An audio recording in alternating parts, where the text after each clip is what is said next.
Namaste, folks. Find a comfortable way to stand, or if you're in a chair, a neutral and comfortable way to sit, because we're just going to check in to start. We're noticing where are the sensations in the body, what are the sensations, what's the energy level like, how are you breathing? Make it 20 questions if you want. You're just paying attention to yourself for a bit here.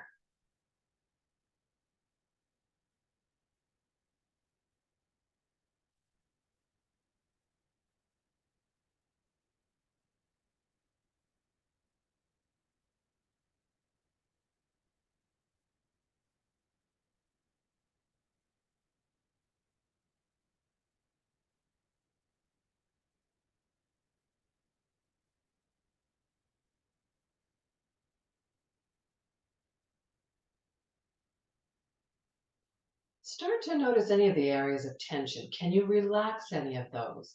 The answer might be no, because those areas of tension may be holding you up because your bones are not able to do that.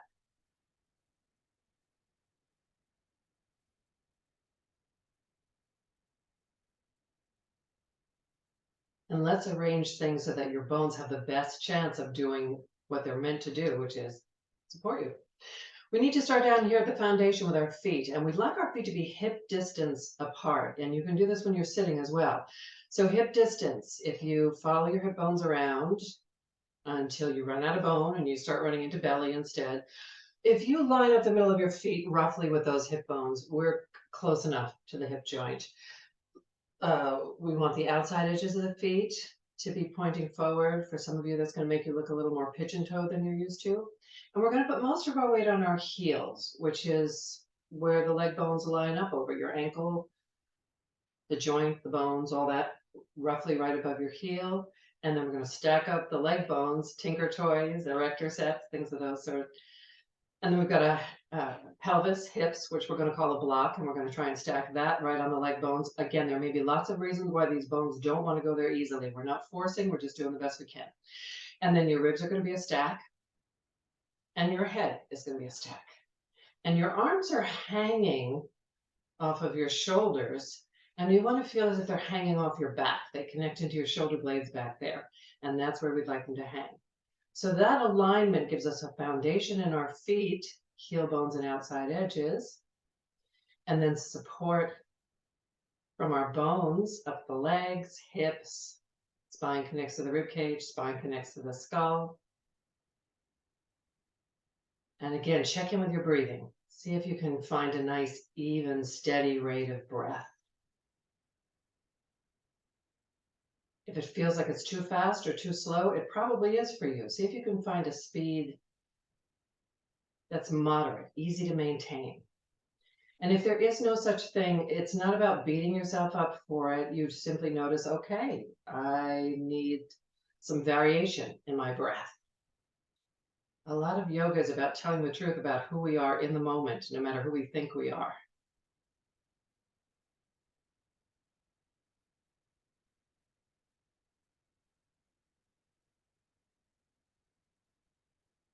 And let's start really moving by playing around with these shoulders. So we're going to stay in this neutral stance, even standing when we did it in the last video, right? We did that up against the wall. We'll do that again.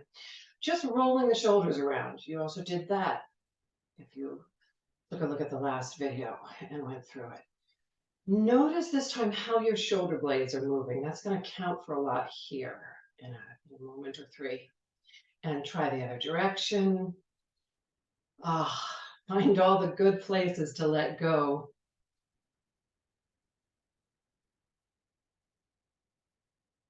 And then once more over the back, just to help the shoulders settle in. Let's take one hand and hold the other shoulder blade, and then start moving your arm bone around. So where can your arm bone move without your shoulder blade moving? And if that arm is long and heavy, sure, bend the elbow. Then start moving the shoulder blade around with the arm and notice what's possible there. What goes on when you move the shoulder blade also. Notice if you start moving the ribs or the hips. We're not doing that. And if it would feel really good to do that, sure, give your nervous system the whatever it needs, and then go back to just moving shoulder blade and arm, and then again, go back to just the arm in the shoulder joint. So your shoulder blades connect to your collarbones, which connect to your breastbone, and your arm plugs in bones to bone surfaces. We're talking here in the shoulder blade. And yes, there are muscles that connect in other places, but we want to find where's that joint where the bones articulate. And then find it on the other side. And no, it does not matter which arm you do first. You're just going to move just the arm bone. That other hand is holding the shoulder blade still. If you can't reach, you can put your hand on your collarbones, and that doesn't give you quite as much information, but it will give you some. Right? So this is not destroy the other shoulder in pursuit of your shoulder blade. And then try a little while moving the shoulder blade around with the arm bone.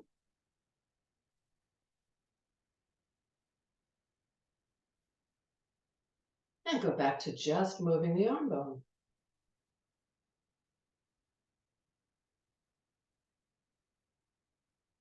And then let your arms rest. Notice what you're feeling up in your shoulders, and notice if your breathing has changed. Also, notice, do you need to fidget? We are not designed to stand still. And if you've been hanging out for a while in that neutral stance, including in the chair, you may feel like, I need to move. Move. Do your thing. Yes, the stillness of yoga is a discipline, but you don't need to acquire that all at once, and you certainly don't need to acquire it every day and not in this particular setting. So when you're ready, come back to that even neutral stance. Weight on your heels, outside edges of the feet, and the outside edges of the feet are parallel. See if you can feel your legs stacked up over those heels, hips on top of both legs, evenly if you can. Ribs on top of the hips, head up on top of the stack, arms hanging off your back.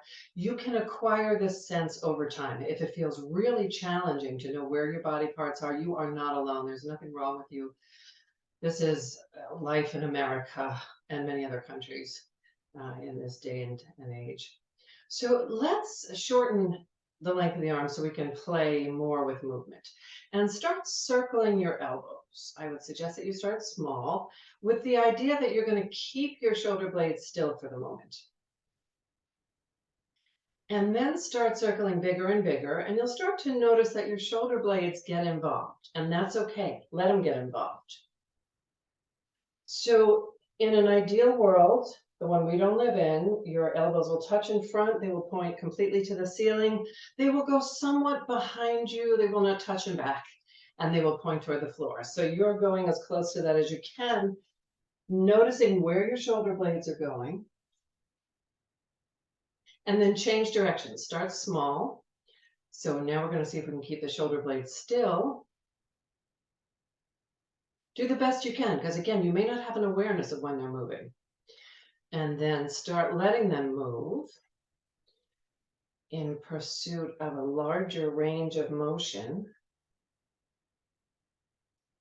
circling these shortened arms. Let your arms hang for a moment. We're going to do that again, and then we're going to focus on the ribs, because I want you to notice what happens in your ribs when you start moving your arms in circles. So pick a direction, and notice if your ribs are going all over the place, sitting or standing. This is normal. This area of the back, the waist spine, the lumbar spine, likes to be overused all over the place, like sarcastically. So we want to eventually change direction, by the way, on those circles. We want to eventually be able to circle the arms, shoulder blades get to move, but we're able to hold the rib cage stable. And we can work up against the wall or up against the corner to help with that. So I'm going to go back to my corner here. This is where if you have a corner that pokes out, it's great. It goes between your butt cheeks, so you don't have to worry about how curvy you are. And then maybe the kind of mid-rib cage, just below the shoulder blades, and the base of the skull will be able to line up on that corner. The answer may be nothing other than your low back, your sacrum here, back of your hips. will line up. Now, if you've got a wall and very curvy bottom, but no corner that sticks out, try a towel or something that will take up that space.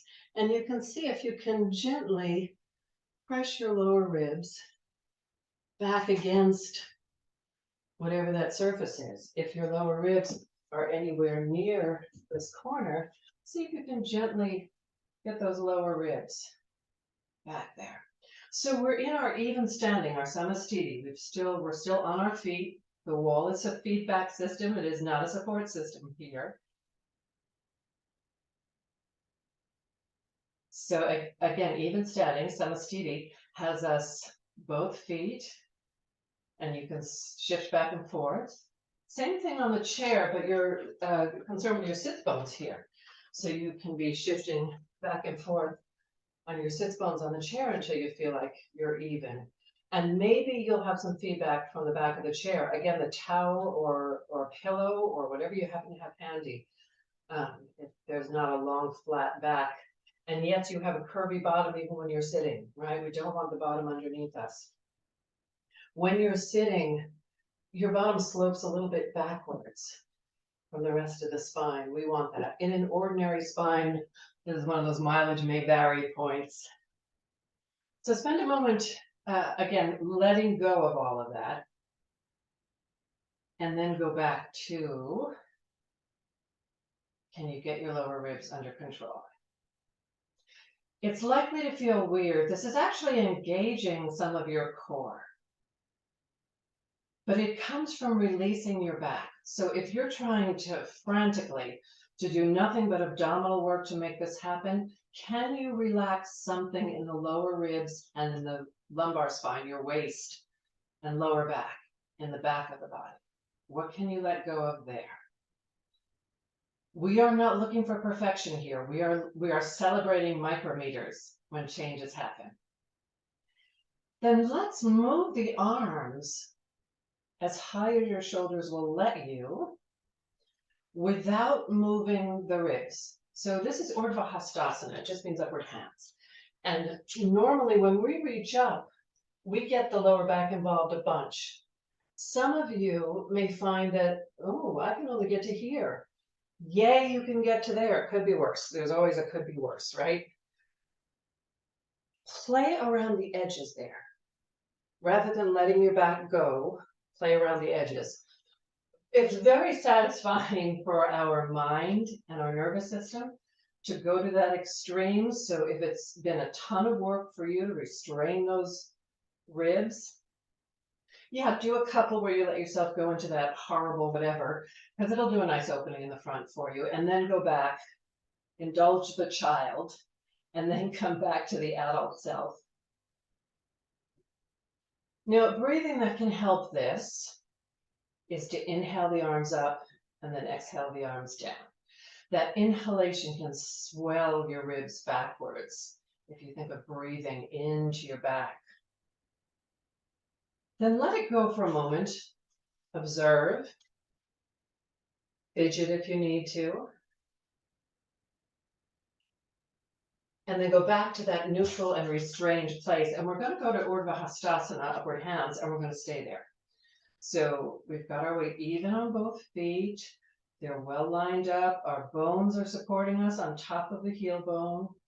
We're using the wall, the corner, whatever we've got for feedback.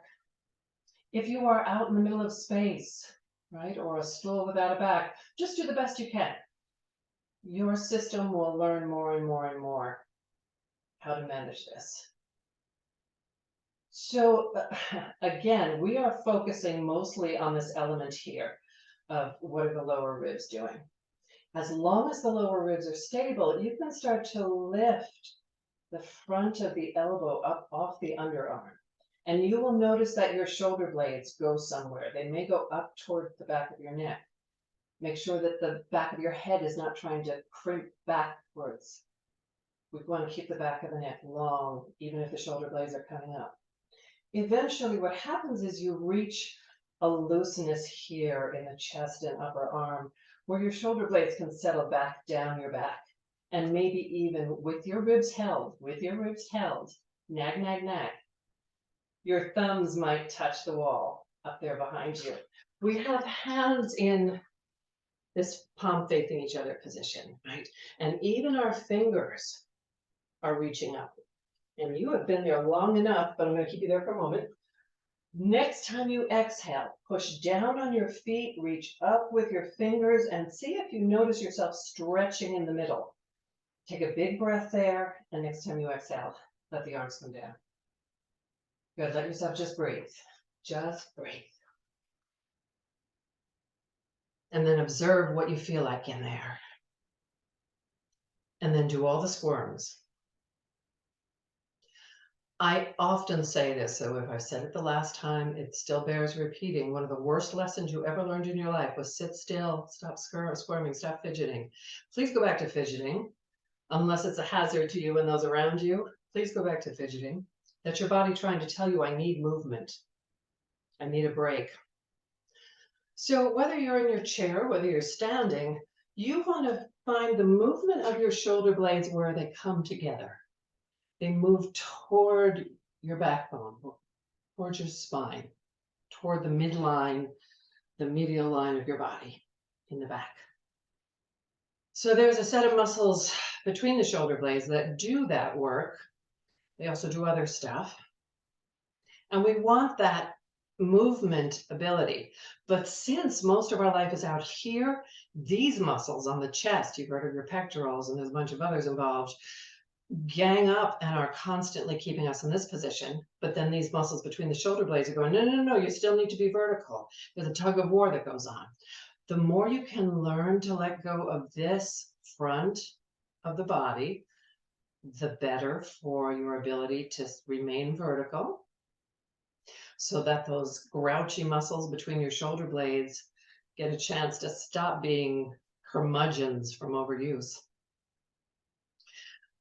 And each time you breathe in, if you can send the breath all the way from the lower back ribs up to underneath the collarbones, that will help expand some of those places that we need to have learned to relax.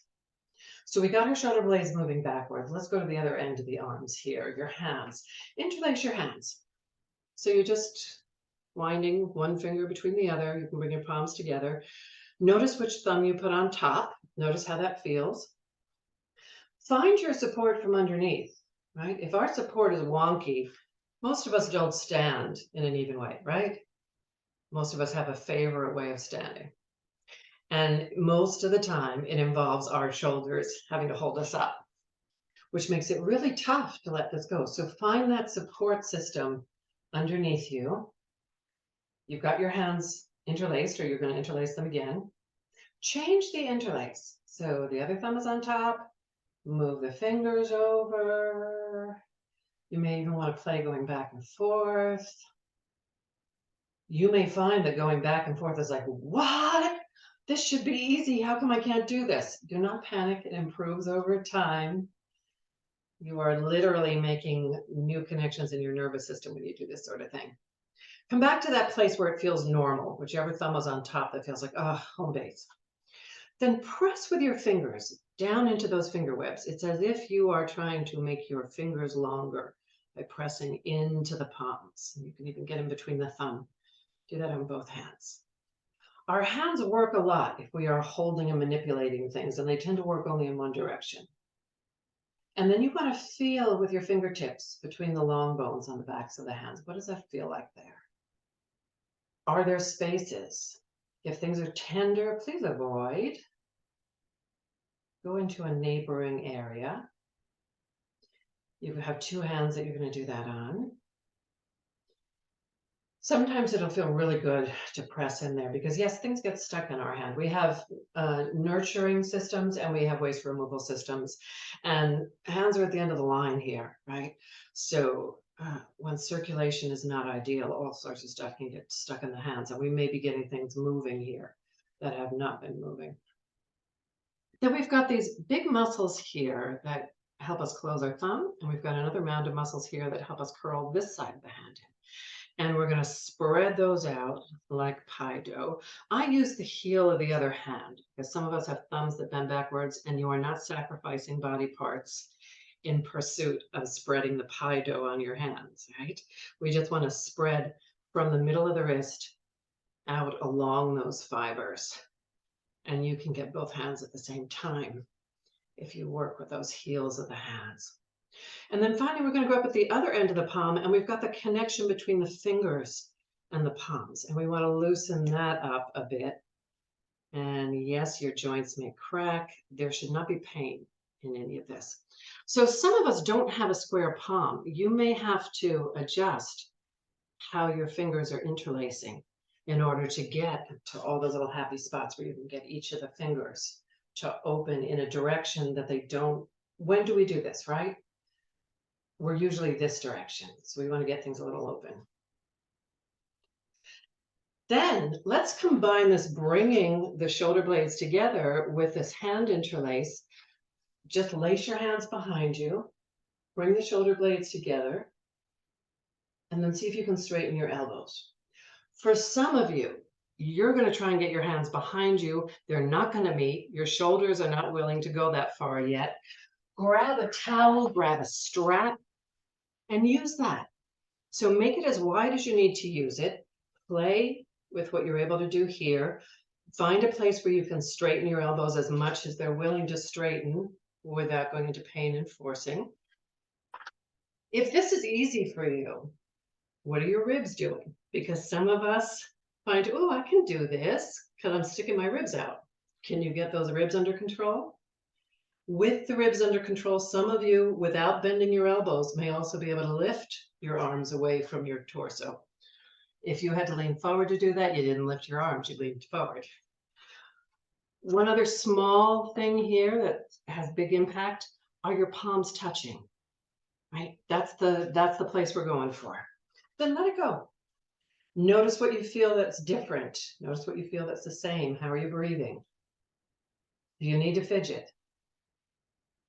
So if you've been sitting in the chair and you're going, how are you getting your arms behind your back? You have a couple of possibilities. One is that you sit way back in the chair and you have a chair that you can reach over the top of, right? Or that you can reach around and you may not be able to straighten your elbows, but at least you can get your hands behind you and you can start playing with retracting your shoulder blades. Some of you with long arms are going to find this next one not so helpful either, because you can sit forward on the chair, right at the front edge, but then the seat of the chair gets in the way. So if you can turn a little bit sideways and you don't have arm rests, so that you're not sitting square on the chair, you'll be able to get your arms over the side and around, right? It's a do what you can. Those of you who've been standing up, go back to, and if you've been sitting in the chair, go back to that hand clasp. You're going to change the interlace. Take a moment to notice what that feels like, because that's the interlace that you're going with behind your back. And again, you're going to start at your foundation, line up your support. Arms are hanging off your back.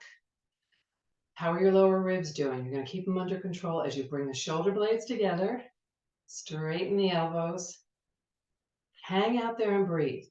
So breathe inhalation deep into the lower back ribs, and then finish the inhalation up here under the collarbones amongst all this fabric that's getting stretched, and then let it all out again.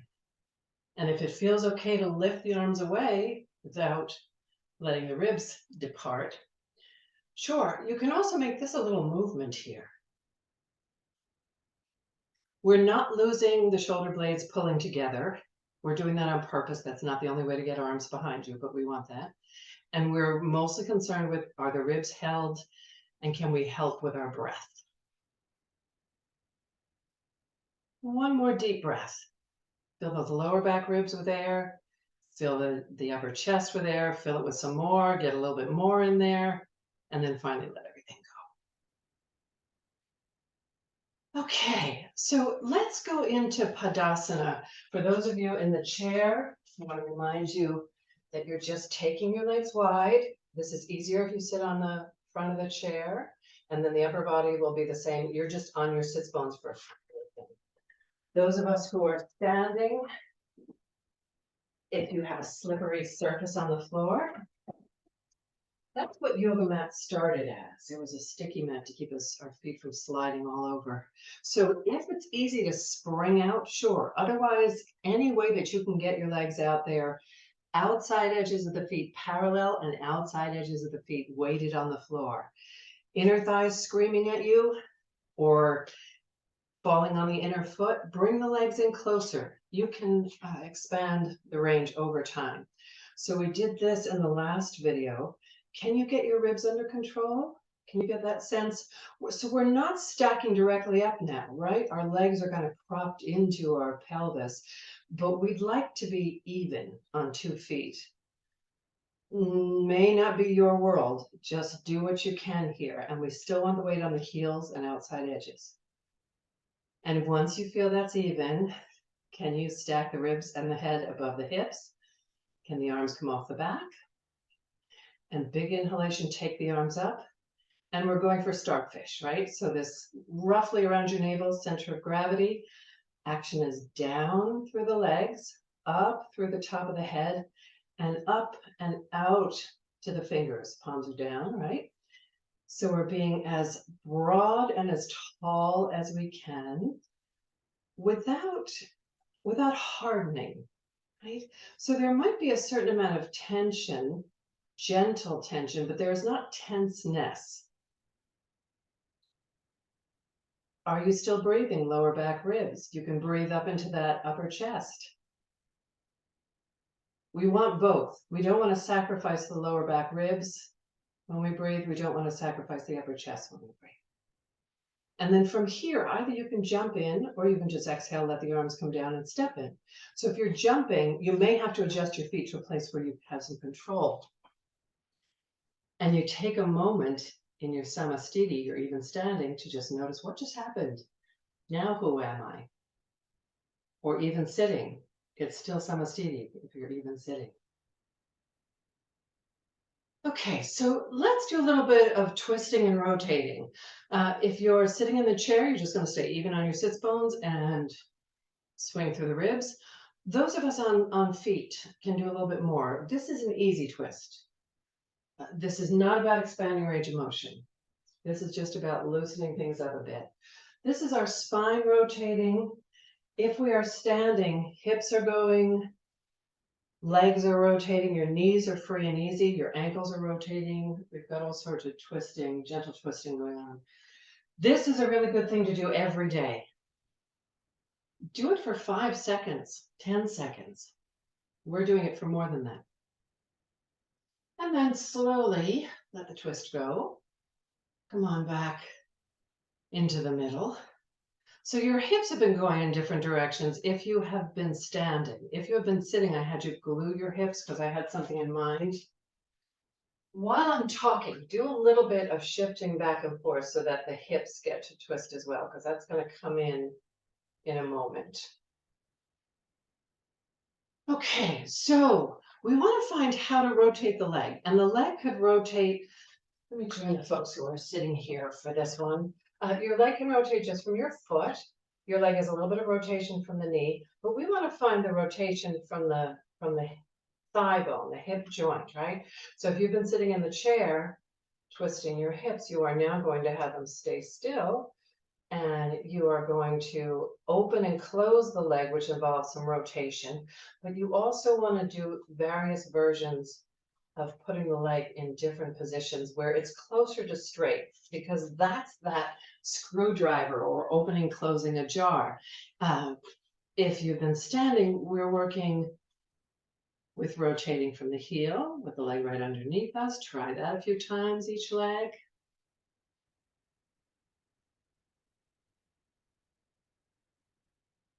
And then try moving from the toes, staying still, right? And yes, your knee can bend. But can you feel what's going on up here? Here are your hips, your pelvis.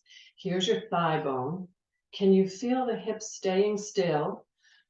You may have discovered, whoa, my hips are moving. So put your hands on them. Or go stand against a friendly wall again, right? Find a thing that helps you to keep the hips still and discover twisting just the leg, right? And then play with your leg in a couple of different directions. We're going to be using this leg rotation both in a standing pose and in a sitting pose. So your leg can make kind of a D shape in terms of what's possible. It'll overcross your body a little bit to the front and a little bit to the back. It depends upon what your structure and your life experience has been as to how much of any of that. If you haven't already changed legs, feel free to do that at any point. You want to really explore these things with curiosity, as if you haven't been living in this body for years. What does this thing do? We think we know what our body does. I got news for you. You do not. You know, even the limited potentials that you have built in because of your life experience can be changed, right? There are very few people who are fully in touch with what's possible or who are so limited that there isn't more to discover.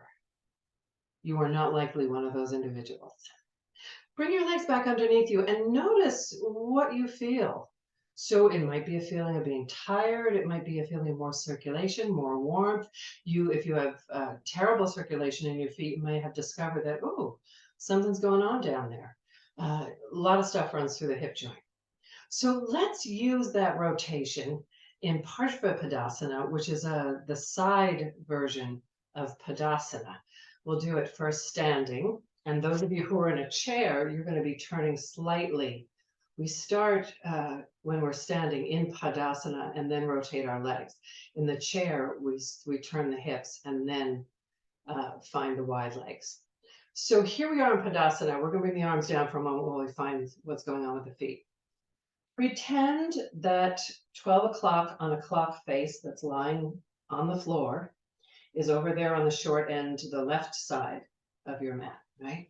And then you are going to turn your left foot toward that short end, and you're going to turn the right foot, the outside of the foot, to about 2 o'clock. So if you've been sitting on the chair, you've turned your hips toward the left, and you're going to take your leg out, left leg out, and you're going to take your right leg out, and you're going to try to turn your right leg so that they both point somewhat to the left. This left foot will not turn all the way to 12 o'clock. You don't have to worry about the clock face if you're in the chair. So we've got the legs set up. We've got our foundation in our feet. We've got the support through our leg bones.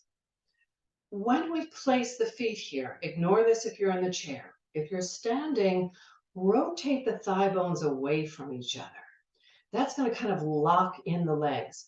Your hips will not be facing the long end of your mat. Do not try to make them face the long end of the mat. That's not going to be helpful. What we are going to do, and this happens in the chair as well, is twist the ribs so that they're as parallel to the long end of the mat as possible. And then we take the arms out. And here we are. The upper body is in Padasana, but the legs have turned sideways, Parshva, which makes it Parshva Padasana. And if your neck will turn to the left, do that. If that's painful, if it feels limiting, just turn as far as you can. What are your lower back ribs doing? Did they stick out? I know because you're thinking about a bunch of other stuff, right?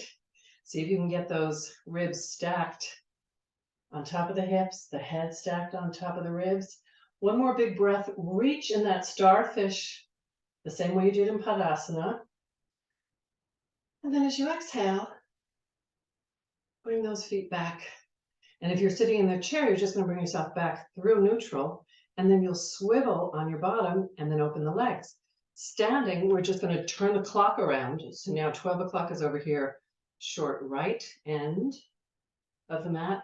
Foot points toward 12, back foot points now toward 10 o'clock, right? So it's either 2 o'clock or 10 o'clock in this particular sort of pose. There are some other details that we'll be finessing on this, but if you start with this, great place to start. So are you on the heels, outside edges of your feet? Rotate your thighs away from each other. So at that turning out, think duck, think ballet dancer. Stack your hips up on top of both legs as best you can. It may feel like more of your weight is in your back leg. Yay, I'm happy with that. If it doesn't, go with even, but we don't want more weight in the front leg. Right? Hips don't have to be square. They will be level, but they don't have to be square. If they're not level, don't worry about that too much either. Find your rib cage twisting so that it's going from side to side along your mat. So the arms can go side to side. And then if the head will turn over the right hand, go for it. So what are your back ribs doing? And did the back of your neck get really short when you turn your head? We're still looking to build on top of that foundation, right? So even though our legs are no longer aligned straight down and there's muscles working to hold up our arms, we want that sense of bone supporting us, not trying to lift ourselves up from something here or from something here. One more big breath. You're spreading yourself as wide and as tall as you can. As you exhale, let the arms come in. Bring the legs back to neutral. And then whatever you need to do. So whatever you need to do may look like this, right? Congratulate yourself for doing as much as you can with legs that feel grouchy.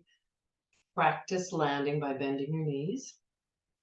And let's do our last check-in before we head down to the floor. If you're sitting on a chair, if you have a footstool, that will be really helpful, not necessary. If you have a second chair to put your feet up on, also could be helpful, not necessary. Okay, so in terms of what you could use on the floor, if you're not used to sitting on the floor, you may want some blocks, you may want some pillows, whatever you've got, blankets, sofa cushions, possibilities for stacking up. So I'm just putting a few possible props here that you could use to sit on. And we want to sit with the legs just kind of out in front of us, loosely bent, because we want to play with that idea of leg rotation. So sitting in the chair, you've already done this, but you can expand on it in the chair even. If you're on the floor, just keep moving your legs into different positions while you rotate them out and in. So if you're up on a footstool, that's going to change your hip alignment. You can try how the legs move there.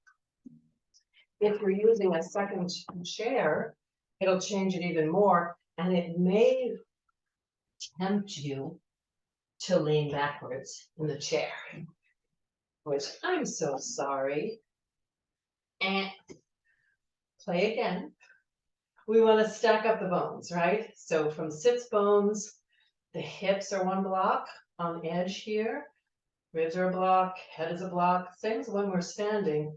And you can play with bringing your feet in and taking them out on that second chair. And from here, I'm going to move the camera angle so that we have a better view of what's going on the floor.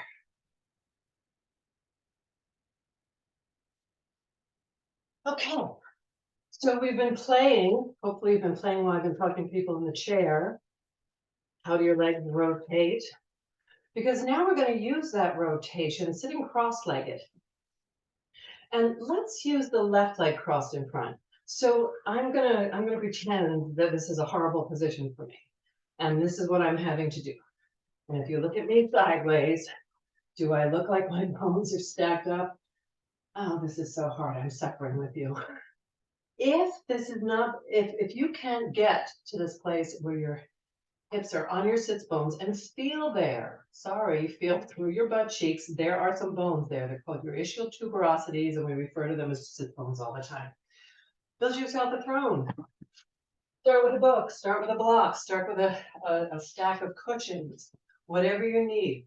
If you need to move to a chair because there is no way that you can get your torso and head, your spine, to be well aligned, you are better doing that than trying to force something in this shape. This is not healthy for your guts. This is not healthy for your spine. It is not healthy for your mind.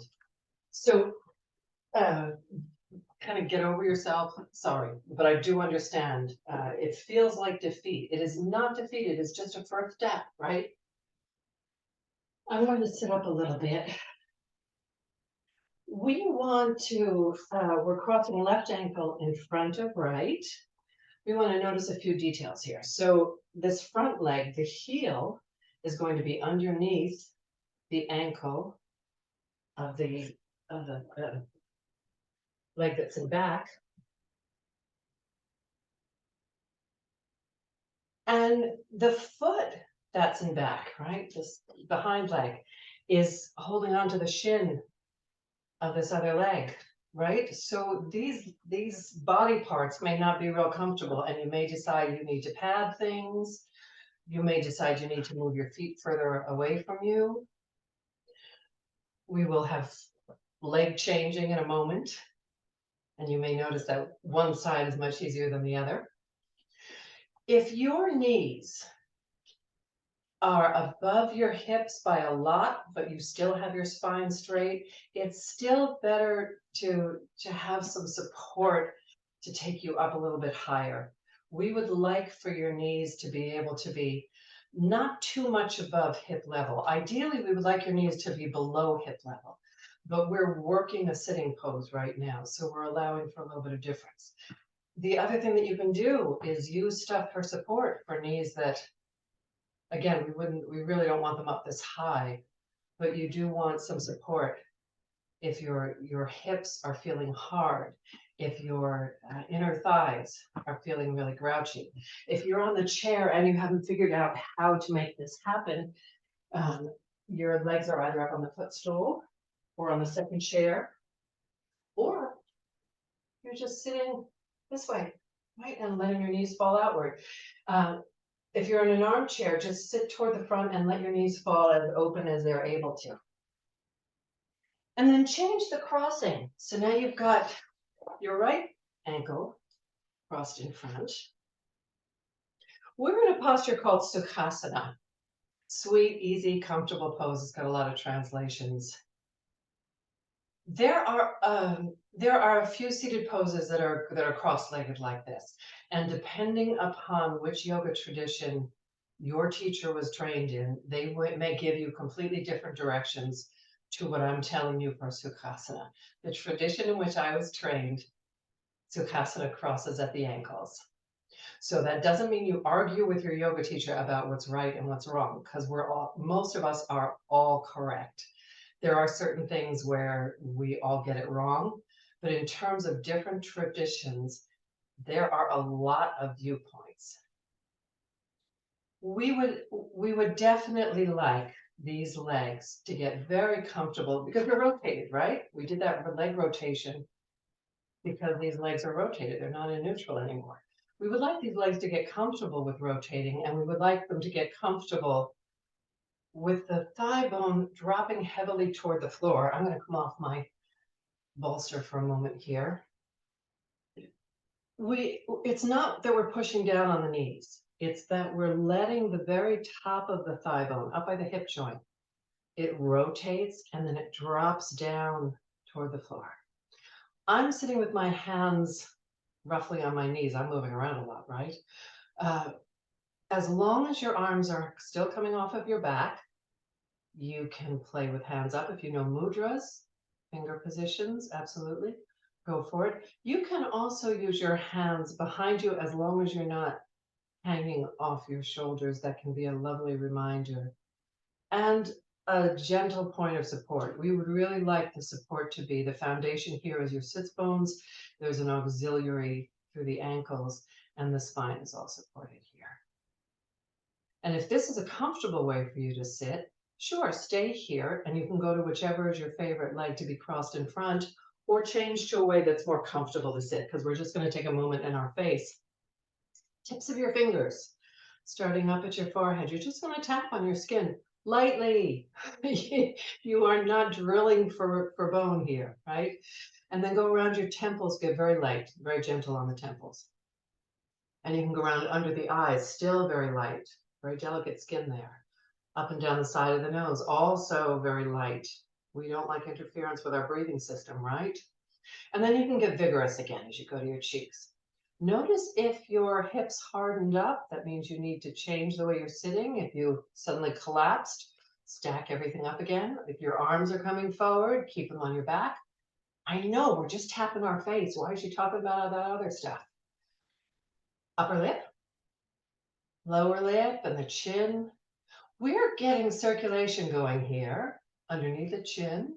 We're also sending signals to those cells that build all sorts of tissue, skin, other kind of connective tissue, muscles, the circulatory system in there to continue building cells, even the bones. And then let's go back up the face. You're also, by the way, if your fingers are stiff, getting those fingers moving.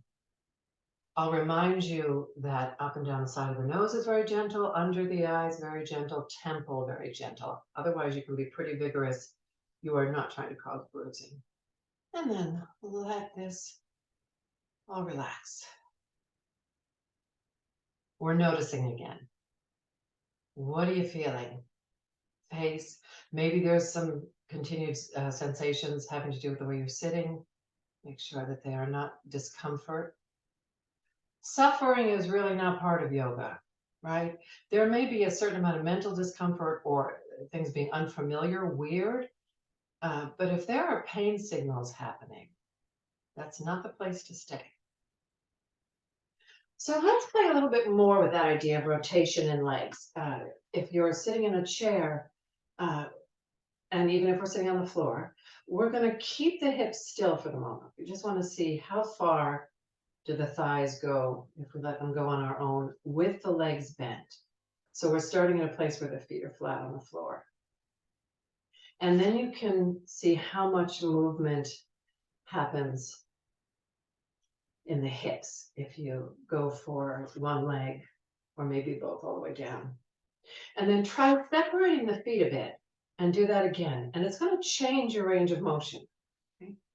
So we're leaning back on the hands here to give you a slightly better shot at being able to move, but that doesn't mean that we are slouching, right? And again, see what happens. How much do the hips have to move now? It might be quite a lot. And you may find you can't keep both hands on the floor if you're down here on the floor. So we're going to use that idea of the legs rotating.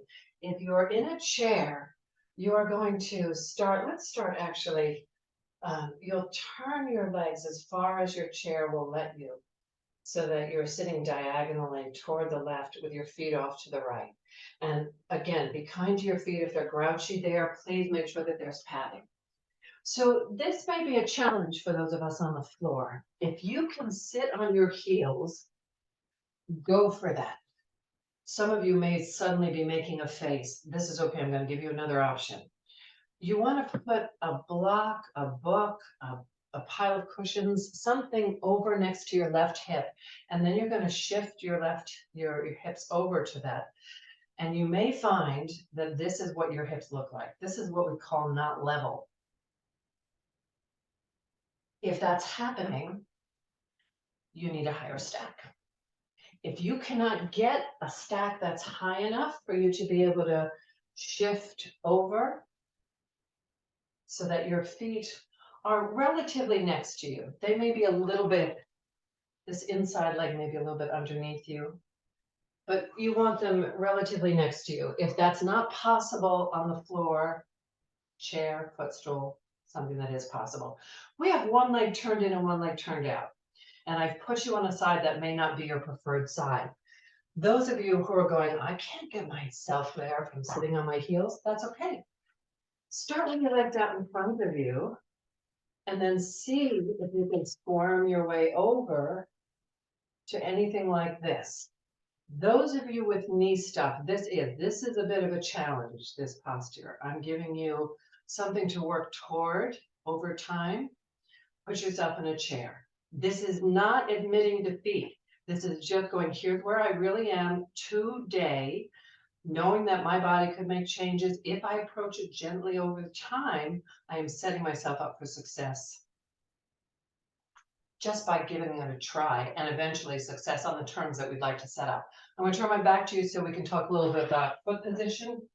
So if we're over here, I think I'm mirroring you. You have two choices that are classically correct in this position.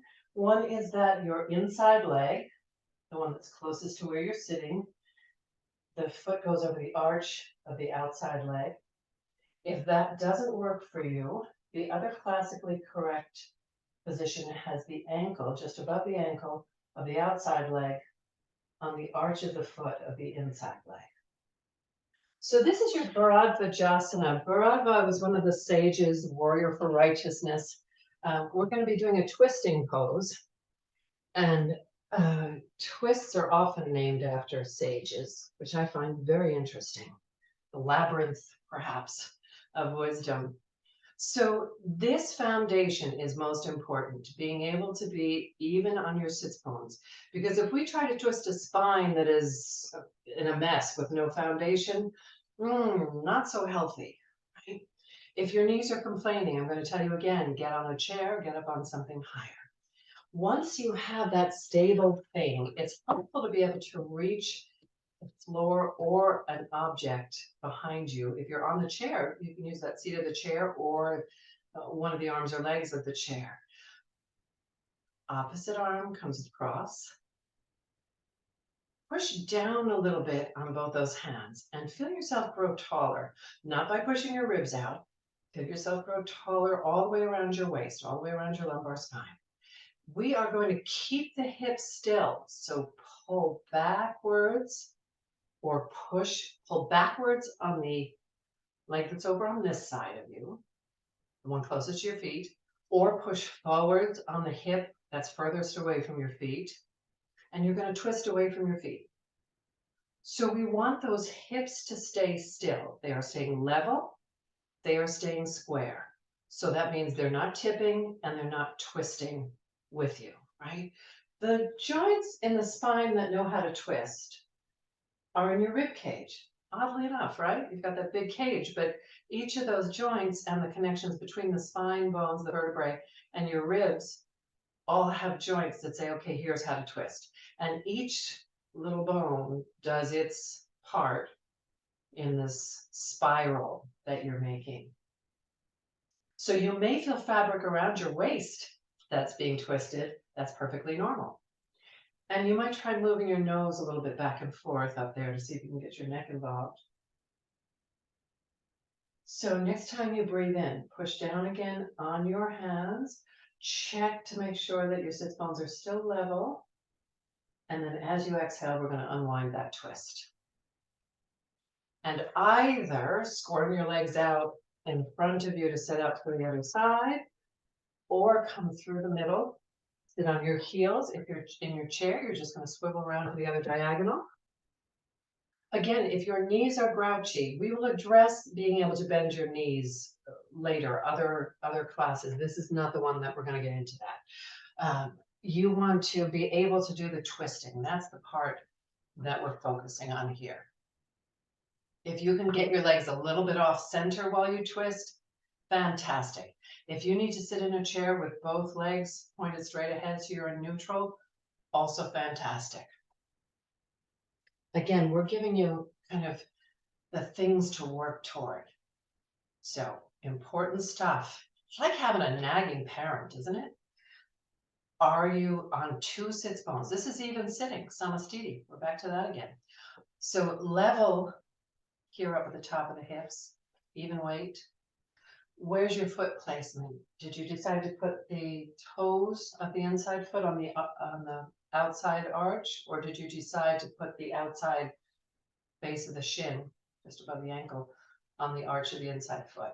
Notice if you decided to do something different on each side. The hand comes across. Have we got the bones stacked up? If you do, push down on the hands. If you don't, stack them up. Notice that sense of length that happened. Did it pull you off your sits bones? I keep coming back to that foundation, don't I? It's really important. And when you're ready, as long as your hips are solid, you're going to twist the ribs on an exhalation. Remember, the the hip furthest away from your feet is going to push forward. The hip closest to your feet is going to pull backwards. So it's the hips are resisting the twist in the ribs. You don't have to go far here, right? Yes, you may have seen pictures of people who can turn Linda Blair in The Exorcist, right? We're not going for that right now. We're just getting used to this idea of things being uneven, right? We did a little bit of that in Parsvapadasana as well, where our ribs were going one way and our legs were going the other. We definitely have that happen here. You can get the neck involved by going back and forth. Be gentle. There's a reason why your neck may feel like it has less mobility. It has to do with the fact that we have fabric throughout the body that is connected in chains.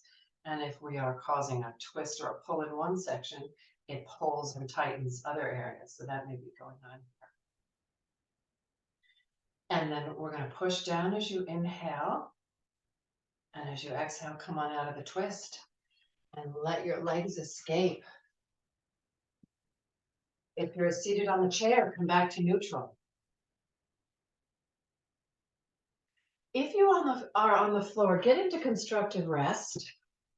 That's the one where you're lying on your back. Your knees are bent and your feet are flat on the floor. If you can, your palms are face up. If your chin is tilted way back, if your ribs are in a big arch, have a pillow to help, right? So it may just be that your head needs some support because your neck is not willing to lengthen like that yet. It may be that your shoulders and your head need a little bit of support because your ribs are used to being in a very curved position. You want yourself to be supported here. And we are going to do a thing while we're down there, but let me start with the folks who are in the chair. We did this in the last video. You get to lean back here in your chair here, but you're going to have to do a certain amount of controlling so that you don't slouch or arch. So we're doing more rib control, and it is a little bit harder work in the chair because we could do a round thing here, or we could do a big arch thing, and we want neither. We're going into, you're sitting toward the edge of your chair, and you're going to leave your right leg extended on the floor. P.S. Your toes don't have to touch the floor. Just let your ankles do what they do. And then we're either picking up behind the knee or in front of the knee. And yes, you can use a towel or a strap. We would like that knee to point toward the midline of our chest or our nose. I'm going to head back down to the floor because if you're on the floor, you're going to pull your right leg out straight and you're going to pull it far enough that the back of the thigh has a chance of hitting the floor. Now, if that suddenly turns into a big back bend, you've gone too far. But it will tilt you more onto your tailbone. And then from there, again, if you have knee stuff, you're holding on behind the knee. If your arms feel too short, ties, belts, towels, whatever you got hanging around, you can wrap things around your hands if your hands have trouble holding. Otherwise, bring that knee in. Some of us feel a tightness in the hip as soon as we bring the foot in. I'm going to show you with the other leg what you can do. Take a thumb or some fingers and press straight into the joint. And that can help muscles that can be chronically tight to release. Again, we want this knee pointing midline of the body without rolling over because we want to let all the butt muscles, all your glutes, glute maximus that wraps around behind you, glute minimus and medius are over here on the side of the hip, and we want all of those to get a nice opening here. Next time you exhale, we're going to let this thigh come off the floor because you're going to pull the knee in and see if it'll flatten your back a little bit. So some of you can flatten your back without the thigh coming up. Some of you are going to look like this. We're going to do that for a moment just so you can get that nice length in the back. And then let it go and come back to constructive rest. And then the other leg. So we start by lengthening out the left leg and then drawing in with the right thigh. This knee is completely relaxed, right? You are not trying to hold this up. Let your heel drop as far towards your butt as it will. I understand for some of you it's going to look like that because of what your knees will do. As long as this stuff is relaxed as you can get it, remember to use thumb or fingers here in this joint if it starts to feel hard. And here's the breath as you exhale, where we're going to pull it in enough to flatten your back. So you're tipping your weight from your tailbone more up towards your waist. That other leg is going to keep reaching, but on some of you, it's going to look like that, and we're okay with that. And then let it go back to constructive rest. Okay, so those of you on the chair, sit in neutral, sit upright for a moment. We're going to go back to that position, but then we're going to add some core work to it. So lengthen your right leg out, pull it as long as you can. If you're on the floor, you're trying to get the back of that thigh on the floor. Draw your knee in. So on the chair, you've gone back to that position. If you are on the floor, exhale, lift your chest and your head, draw your knee in, and you will feel that flattening in the back. If you're on the chair, lift your chest off the back of the chair. If your head is heavy, use a hand to hold on. We are keeping the core engaged. And you're trying to figure out where to breathe while the core is engaged. Breathing out, breathing out, breathing out, breathing in, breathing in, breathing in. And next time you breathe out, let the chest go back to the chair or the floor, come back to constructive rest. If it's easy to sit in neutral on the chair as a resting position, sure, do that. I'm going to remind you on the chair, you're not collapsing backwards, but you do get to round the back when you pull the chest up off the back of the chair. So on the second side, I'm going to do this on the chair. Those of you on the floor, continue on that second side. So on the chair, we're lengthening out the left leg now, drawing the right leg in to the midline. And then on an exhalation, we lift the chest to the knee. It's a little easier in the chair because we're a little more upright and the head is inclined to fall forward. But if you're feeling like you're not able to get that high up, yes, sure, absolutely, use a hand. And we're allowing for a rounding. If you can pull the knee higher so that you're eventually, oh, I don't know, kiss your knee. Or nose to knee, scratch your nose. You probably didn't have an itch until I mentioned it. And then let go. And either in the chair, either rest this way or rest sitting. On the floor, you're in constructive rest. So we're back to neutral. And if you have a moment to take a few breaths there and just take stock of what you've done, woohoo, if it's time to get moving, absolutely, get out and get moving. Those of you who know how to deal with Shavasana, that's that deep resting pose, go ahead and go for it. We'll spend more time there in another class. If you have some time to get hydrated again or do a transitional thing, absolutely spend that time. But the realities of life are you just found something over an hour to give to your own health and maintenance. Rock and roll.